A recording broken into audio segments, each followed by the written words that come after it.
May isang kababayan tayong nagbahagi ng kanyang karanasan dahil pauwi siya sa Pilipinas sakay ng Emirates Airlines na manggagaling sa Birmingham Airport sa United Kingdom. Ngunit tinapon lang daw niya ang 15 kg na laman ng kanyang maleta at ibang damit na mga daladala niya. Ayon sa mga comment niya sa kanyang video ay nakapag-check-in naman daw sila. Ngunit hindi siya aware na may nagkikilo daw sa boarding area ng mga hand carry. At ayun nga, sobra-sobra ang daladala niya sa kanyang maleta.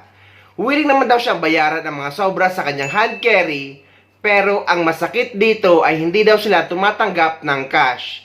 Dapat daw ay card payment lang. At dahil nga wala silang card, ayon sa kanya, ay wala siyang nagawa kundi itapon ang mga chocolate at mga damit sa basurahan na sobra sa laman ng kanyang hand carry. Wala na, kailangan kong gibat. Marami ako, sayang, katapon lang. Sayang. Dapat dito na lang namili. Sayang.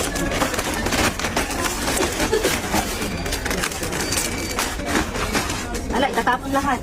Pati sabon.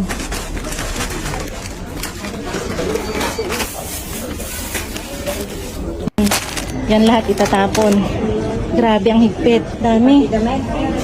Naiyak na lang ako na kailangan kong i-let go yung mga damit ko. Kasama ng mga pampasalubong, tapos itinapon lang sa basurahan. Ako guys, honestly ay ginagawa ko din ito na dapat ay 7 kg lang ang nakalagay sa ating hand carry, ngunit nilalagay ko hanggang 10 kg. Dahil minsan ang mga chocolate ay nilalagay ko sa aking carry-on baggage at mabibigat ito na kumakain talaga ng kilo. Yun naman kasi ang sabi ng taga Emirates Airlines na nag-a-assist sa check-in counter na pwede ka maglagay up to 10 kg sa iyong hand carry. Pero kung ayaw nyo ng abala sa airport kagaya sa nangyari kay Kabayan, ay dapat 7 kg lang talaga ang ilalagay nyo sa inyong hand carry.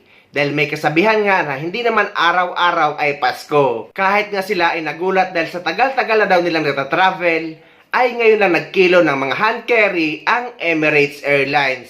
At ginagawa na rin ito ng Emirates Airlines lalo na kapag galing ka sa Pilipinas papunta sa ibang bansa.